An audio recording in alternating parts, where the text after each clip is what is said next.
பார்ப்போம். சுபஹானல்லாஹ், எவ்வளவு நன்மை. அட இதை சொல்ல உள்ள உறுதிப்படுமா இல்லையா? நீங்களே சொல்லுங்க. அல்ஹம்துலில்லாஹி ஹம்தன் கதீரன் தய்யிபன் முபாரக்கன் ஃபீன்னு சொன்ன உடனே நம்ம இனம் புரியாத ஒரு உணர்வு. 12 பேர் சுத்திட்டாங்க, சண்டையா நடக்கும், எப்படியாவது பதிவு செஞ்சுட்டு போவாங்க, தோணுமா இல்லையா? ரொம்ப சிம்பிளான வார்த்தைகள், நம்ம புழக்கத்தில் இருக்கிற வார்த்தை. ஆனா இதை நாம ஏன் சொல்ல மறுக்கிறோம்?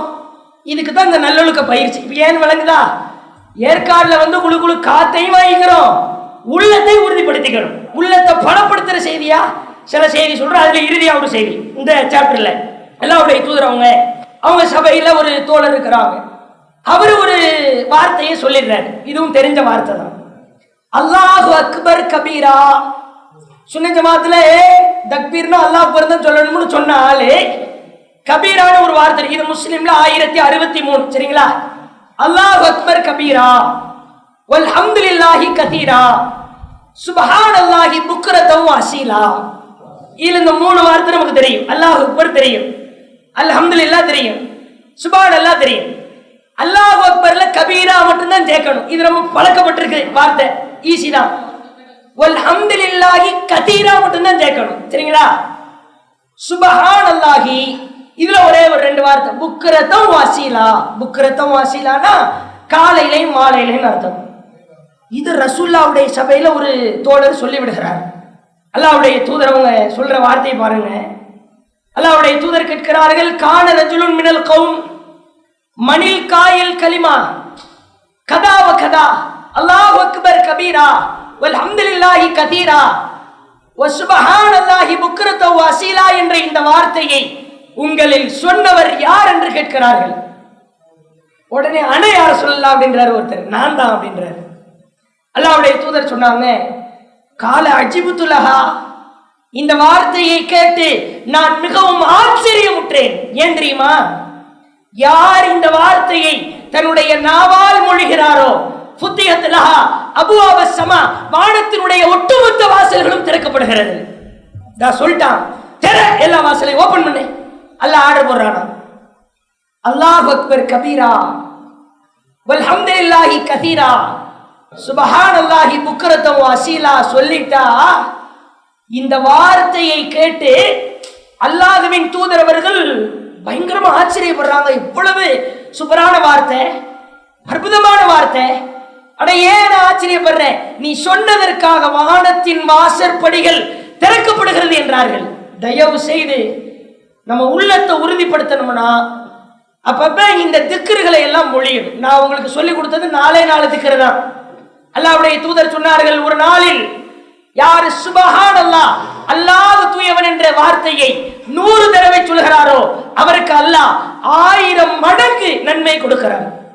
பைக் ஓட்டிட்டு போயிட்டு இருக்கிறோம், சும்மா வாய் இருக்குது, எதையாவது நினைச்சுக்கிட்டு அவன்கிட்ட காசு கொடுத்தா யார்கிட்ட வாங்குறது, கடையை எப்போ திறக்கிறது, கொண்டாடி சேலை வாங்கிட்டாங்களே எப்போ வாங்கி கொடுக்கறது, இந்த பஞ்சாயத்தை சிந்திச்சு போக கூடாது. கடையில இருந்து வீட்டுக்கு போறோம், சுப்ஹானல்லாஹ் சுப்ஹானல்லாஹ்னு சொல்லிட்டு போங்க. பள்ளிவாசல்ல இருந்து நடந்து வீட்டுக்கு போறீங்க, வீட்டுல இருந்து நடந்து பள்ளிவாசலுக்கு போறீங்க. இது மாதிரியான வார்த்தைகளை சொல்லிவிட்டு செல்லலாம் அல்லவா? யாருக்கு நேரம் இல்லை? சாப்பிட்றதுக்கு நேரம் இருக்கு, தூங்குறதுக்கு நேரம் இருக்கு, வாட்ஸ்அப் ஃபேஸ்புக் பார்க்கறதுக்கு நேரம் இருக்குது, திக்ரு செய்ய உள்ளத்தை பலப்படுத்த நேரம் இல்லையா? அட நாளைக்கு மறுமையில நிற்கும் போது தெரியும், ஆஹா சொல்லிருக்கலாமே, கை சேதப்பட்டோமே. இங்க வந்து வெயிட் முழுக்க ஒரே சுப்ஹானல்லாஹ் அல்ஹம்துலில்லாஹ் லா இலாஹா இல்லல்லாஹ் இருக்குது, அதான் வெயிட்டா இருக்கும். அப்ப பிடிச்சி மண்டையை சொரிஞ்சுக்கிட்டு பேந்த பேந்த முடிச்சுக்கிட்டு இருப்போம். வேஸ்ட் பண்ணிட்டோமே, வீணடிச்சிட்டோமே. இங்க எவ்வளவு நேரம் ஒரு நாளைக்கு இந்த தர்பியா நம்ம எப்படி மாற்றணும்னா, இன்ஷா அல்லாஹ் இன்று முதல் ஒரு நாளைக்கு ஒரு குறிப்பிட்ட சில திக்ருகளை நான் ஓதிக்கிட்டே இருப்பேன். அப்பப்போ போட்டு வைக்கணும். பேங்க்ல 100 50 200ன்னு போட்டு வச்சு பாருங்க, கொஞ்சம் கொஞ்சமா போட்டு வைப்போம், பெரிய அமௌண்டா வந்து நிற்கும். ஒரு காலத்தில் ஒரு 10 போட்டு 15 போட்டு நகை வாங்கி வச்சிருப்போம், ஒரு இடத்துல நிலம் வாங்கி போட்டிருப்போம், 25 வருஷத்துக்கு கழிச்சு விற்கும் போது 1 கோடியா வந்து நிற்கும். சந்தோஷம் உச்சம் தலகால் புரியாது.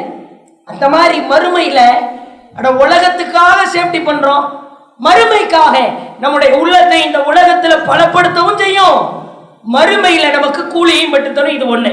அடுத்ததா நம்முடைய உள்ளத்தை பலப்படுத்தணும்னா இந்த வணக்க வழிபாடு தொழுகை விஷயத்துல ரொம்ப கவனமா இருக்கணும். அல்லாஹ்வுடைய தூதர் அவங்க இந்த தொழுகை சம்பந்தமா ஏராளமான செய்திகளை நம்ம கற்றுக் கொடுத்தாங்க. சென்ற பேச்சாளர்கள் எல்லாம் தொழுகையை பற்றி அதிகமா வலியுறுத்தினாங்க. இன்ன ஸலாத்த தன்ஹா அனில் ஃபஹ்ஷாஇ வல் முன்கர் 29வது அத்தியாயம். தொழுகை என்பது வெட்கங்கெட்ட செயலை விட்டும் மானக்கேடான காரியத்தை விட்டும் உங்களை தடுத்து நிறுத்தும். கரெக்டா 5 நேரம் தொழுதுட்டா அவன் தப்பு குறையும். வெட்கங்கெட்ட காரியத்தை சிந்திச்சு பார்க்க மாட்டான். அல்லாஹ் குர்ஆனில் சொல்கிறான், 4வது அத்தியாயம் 103வது வசனம். ஒவ்வொரு பள்ளிவாசல்களுடைய அந்த டைம் டேபிள் போர்டுகள்ல பார்க்கலாம். கானத் அலல் முஃமினீன கிதாபம் மௌகூதா. தொழுகை என்பது முஃமின்கள் மீது நேரம் குறிக்கப்பட்ட கடமை. அகீமுஸ்ஸலா, தொழுகையை நிலைநிறுத்துங்கள். அகீமுஸ்ஸலா, தொழுகையை நிலைநிறுத்துங்கள் என்ற வார்த்தையை மாத்திரம் அல்லாஹ் குர்ஆனில் 105 இடங்களுக்கும் மேலாக சொல்கிறார். எத்தனை இடத்துல? 100க்கும் மேற்பட்ட இடத்துல தொழுகையை நிலைநிறுத்துன்றாங்களா? வஅபுது ரப்பக ஹத்தா யஅத்தியக்கல் யகீன். மரணம் வர்ற வரைக்கும் தொழணும். தொழுகைக்கு மட்டும் ரெஸ்டே கிடையாது. நின்று தொழ முடியலையா? உட்கார்ந்து தொழுவும். இந்த தொழுகை மூலமா நம்முடைய உள்ள எப்படி பலப்படும்னு பாருங்க. அல்லாஹ்வுடைய தூதர் சொன்ன செய்தி இப்னு மாஜாவுல 1734வது செய்தி. அந்த செய்தி அப்படி கண்ணுக்கு முன்னால கொண்டு வந்து நிறுத்திக்கங்க. அல்லாஹ்வுடைய தூதர் சொல்றாங்க, இன்னல் அப்த, ஒரு அடியார், இதா காம யுஸல்லி, அவர் தொழுகையிலே நிற்கும் பொழுது, உத்திய பி துனூபிஹி, அவர் வாழ்க்கையில் வாழ்நாள் முழுக்க அவர் செய்த பாவங்கள் எல்லாம் அவரோடு வந்து நின்று கொண்டிருக்கிறது. நான் இப்படி தொழுதுகிட்டு இருக்கிறேன், இங்க என் பாவம் வந்து நிக்குது. எதுக்கு வெயிட் பண்ணுது? அல்லாஹ்வுடைய தூதர் சொன்னாங்க, ஃபவலஅத் அலா ரஅஸிஹி, அந்த பாவங்கள் அத்துணையும் அப்படியே வெயிட் பண்ண காத்து கொண்டிருந்த பாவங்களை எடுத்து அல்லாஹ் அந்த அடியாருடைய தலை மேல வைப்பான். சொல்லிட்டே வர்றாங்க. நபித்தோழர்களுக்கு ஆச்சரியமா இருக்குது. பாவத்தை கொண்டு அல்லாஹ் தலை மேல வைக்கிறானா? தொழுகைக்கு வந்து சேர்றது பாவத்தை கழிக்கிறதுக்கு தானே. பாவத்தை போக்குறதுக்கு தொழுகைக்கு வந்தா தலைமையை தூக்கி வைக்கணும். அவ்வாத்திகி, தன்னுடைய தோல் புஜத்திலே தூக்கி கொண்டு வைக்கிறான். சூரா ஓதிக்கிட்டே இருக்கிறார். சூரா ஃபாத்திஹா துணை சூரா ஓதப்பட்டு கொண்டே இருக்கிறது. அல்லாஹ்வுடைய தூதர் சொன்னார்கள், ஃபகுல்லமா ரகஅ வ சஜத, அந்த அடியான் ருக்கு செய்கிறான். பாவம்லாம் இருக்குது, தலைமையில இருக்குது, தோல் புஜத்தில் இருக்குது. பேசின, செய்த, நடைபிடித்த அத்துணை பாவங்களையும் தூக்கி கொண்டு வந்து அல்லாஹ் வைக்கிறான். ருக்குவில் இருக்கிறார். சொல்லிட்டு அல்லாஹ்வுடைய தூதர் சொன்னாங்க, சமியல்லாஹு லிமன் ஹமிதான்னு சொன்ன உடனே அப்படி தலையை தூக்கும் போது, கையை தூக்கும் போது காற்றோடு காற்றாக அந்த பாவங்கள் பறந்து விடுகிறது. இப்படி தொழுதா உள்ள எப்படி பலப்படும்? கொஞ்சம் அப்படி சிந்திச்சு பாருங்க. இதே மெத்தட் சஜிதாவுல நிக்கிறோம். பாவம் தலைக்கு மேல வரும், தோல் புஜத்துல வந்து நிக்கும். அப்படி எழுந்திருக்கும் போது தலை மேல வச்ச பாவம் பறக்கும், தோல் புஜத்திலே வைக்கப்பட்ட பாவங்கள் பறக்கும். இந்த சிந்தனையோடு ஒருவர் தொழுகையில் நின்றால் கடை கணக்கு சிந்தனையில வருமா? மனைவி வருவாங்களா? 3 ரக்காத்து தொழுதமா 4 ரக்காத்து தொழுதமா பஞ்சாயத்து வருமா? லொகர் தொழுகையா அசர் தொழுகையான பிரச்சனை வருமா? தக்பீர் கட்டியாச்சு, அல்லாஹ் தூக்கி கொண்டு வந்து பாவத்தை கொண்டு வந்து வச்சுட்டான். ஆஹா, ருக்கு எப்போ எதிர்பார்த்து காத்து கொண்டிருப்போம். ருக்கு போயிடுவோம். சமி அல்லாஹு லிமன் ஹமிதா, ரப்பனா லக்கல் ஹம்து, யா அல்லாஹ் உனக்கே எல்லா புகழும். பாவமும் பறந்துருச்சு, யா அல்லாஹ் உனக்கே எல்லா புகழும். பாவம் ஒவ்வொரு தொழுகையிலும் பறக்கும். உள்ள எப்படி பலப்படுத்துறாங்க ரசூலுல்லாஹ் பாருங்க. இப்படிதான் உள்ளம் பலப்படும். தொழுகையை விட்டுட்டா எப்படி பாவத்தை கொண்டு வந்து எங்க வீட்டுல பாத்ரூம் போய்கிட்டு இருக்கும் போது கொண்டு வந்து அல்லாஹ் வைப்பானா? பிரியாணி சாப்பிட்டு இருக்கும் போது கொண்டு வந்து வைப்பானா? தூங்கிட்டு இருக்கும் போது கொண்டு வந்து எங்க கொண்டு வந்து வைக்கிறது? தொழுகைக்கு வா வைக்கிறேன், உள்ளத்தை பலப்படுத்துறேன். அப்பேற்பட்ட ஒரு மகத்தான கருவி தொழுகை. அல்லாஹ்வுடைய தூதர் சொன்னாங்க, அளப்பரிய நன்மை.